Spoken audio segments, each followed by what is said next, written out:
கிறிஸ்துவில் அன்பானவர்களே, இயேசு கிறிஸ்துவின் நாமத்தில் நான் உங்களை வாழ்த்துகிறேன்.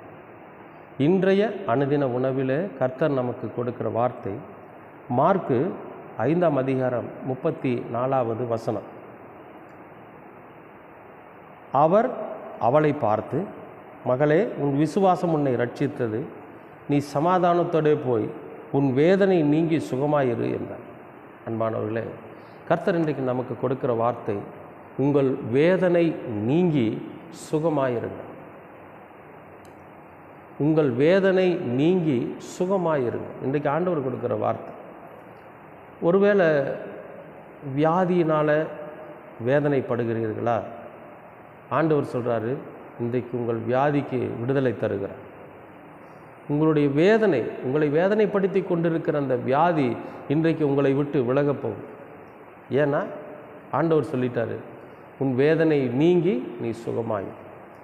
எதுவெல்லாம் நமக்கு வேதனையை தருது அப்படின்னு சரீர பலவீனம் நமக்கு வேதனையாக இருக்கும், வியாபாரத்தில் நஷ்டம் நமக்கு வேதனையாக இருக்கும், படிப்பில் நமக்கு சரியான ஒரு ஞானம் இல்லைன்னா அது வேதனையாக இருக்கும், திருமண வாழ்க்கையில் சமாதானம் இல்லைன்னா அது வேதனையாக இருக்கும். ஆண்டவர் சொல்கிறார், எதுவெல்லாம் உனக்கு வேதனையாக இருக்கிறது. இங்கே இந்த வசனத்துக்கு முன்னால் ஒரு பெண் அவருடைய அங்கியை தொடுவார். அந்த அங்கியை தொடுறப்போ அவளுக்கு சரீர பலவீனமாக இருக்கும், உடம்பு சரியில்லாமல் இருக்கும். அந்த உடல்நிலை சரியானதுக்கு ஆகிறப்போ ஆண்டவர் சொல்லுவார், உன் வேதனை நீங்கி நீ சுகமாயிரு.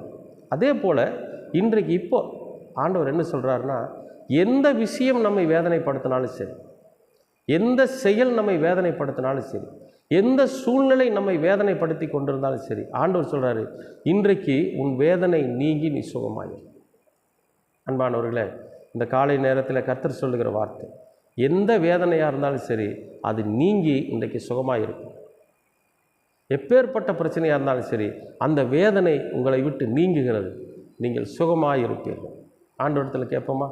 அன்பின் பரலோக பிதாவே, இந்த நாளிலே எங்களை எந்த சூழ்நிலையெல்லாம் எங்களை வேதனைப்படுத்துகிறதோ அந்த சூழ்நிலைகளை கர்த்தர் மாற்றி அந்த வேதனையிலிருந்து நாங்கள் சுகமாக இருக்க கர்த்தர் கிருபை பாராட்டும்.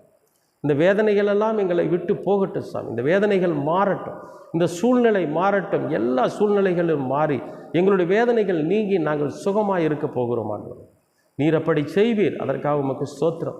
நீர் அப்படி ஒரு ஆசீர்வாதத்தை, சுகத்தை தருகிறீர், அதற்காக ஸ்தோத்திரம். எத்தனையோ ஆண்டுகள் அவதிப்பட்ட அந்த ஸ்திரீக்கு நீர் சுகத்தை கொடுத்து வேதனையை நீக்கினீர். அப்படியாக எங்களுடைய வேதனைகளையும் நீக்கி எங்களை சுகப்படுத்தும். இயேசுவின் நாமத்தில் கேட்கிறோம் நல்ல பிதாவே. ஆமென், ஆமென், ஆமென்.